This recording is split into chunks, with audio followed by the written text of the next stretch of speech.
plus 5 यहाँ 15 5 मा 3 जना गरी 2 रहन्छ 5x अनि के माइनस 15 भयो हो ल 5 3 जा 15 5 मा 3 गर्दा 2 भयो भएन x स्क्वायर प्लस 9x जोडेर 9x ल्याउनु पर्यो गुणेर 20x स्क्वायर ल्याउनु छ कति हुन्छ 4 × 20 प्लस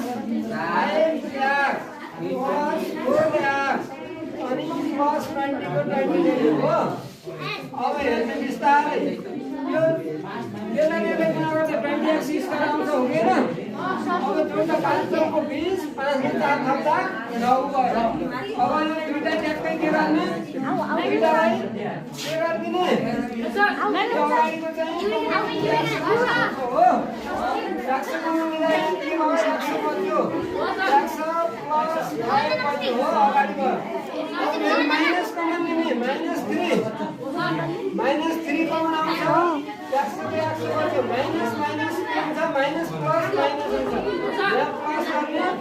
3 5 जा 15 भयो हो अब तल पनि त्यस्तै पनि राख्छ प्लस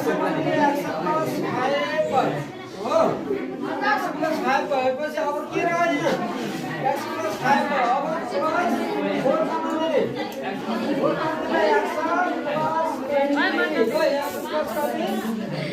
x प्लस कति हुन्छ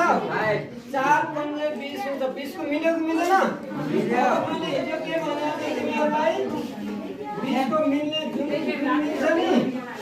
हो त्यो मिलेको मात्रै मानौ एउटा लिने तलको पनि मिल्यो 20 को एउटा लिने हो अरु बाँकी लिने राखेर हल्ला नगर सुन है अब माथि के मिलाछ x प्लस 5 एउटा छ हो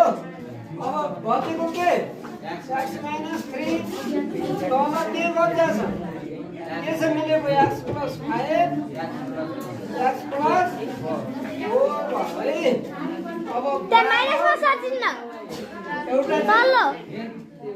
x प्लस 4 हो है यहाँ काट्दा x प्लस 5 तल पनि x प्लस 5 काट्दिने बराबर x माइनस 3 बच्यो हो माथि तल कति छ x 4 भयो